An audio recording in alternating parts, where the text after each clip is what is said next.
deaths of 2 toddlers here in Cincinnati in 2 separate incidents over the past few days. First, let's check in with David Winter, who has more information about the latest case, an 18-month-old from English Woods. Well, we did speak with the coroner this evening, who says that there will be an autopsy tomorrow, which could give more insight into what caused this toddler's death. In the meantime, we can only rely on what we've learned from witnesses and from family. It's really sad because he's a baby. He can't do anything to defend himself. Like, he's a child, a baby. We spoke with the boy's uncle, Omar Jacobs, via FaceTime. His brother is the boy's father.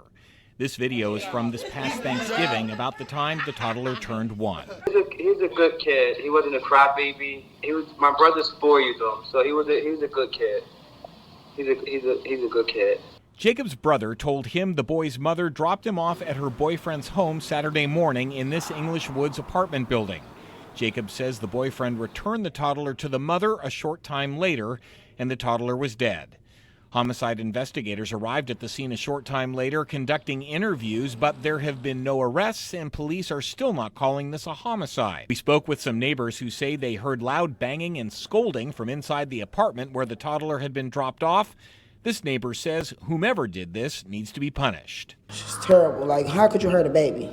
How could you hurt an innocent child? That baby ain't even be able to talk yet. How could you do that? This man says he wants to make sure this toddler is not forgotten because he was living in a predominantly African-American neighborhood. When things happen to Caucasian little kids, people step up. They step up. They gave curfew laws and everything when things like that happen. So, I just think we need to step up for our people, especially for the people who can't speak for themselves or stand up for themselves. What do you want to see happen now?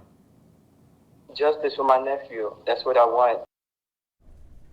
Well, again, police have yet to call this a homicide. There have been no arrests and no charges have been filed. Tomorrow's autopsy, though, could yield a lot more information. Megan? Thank you, David.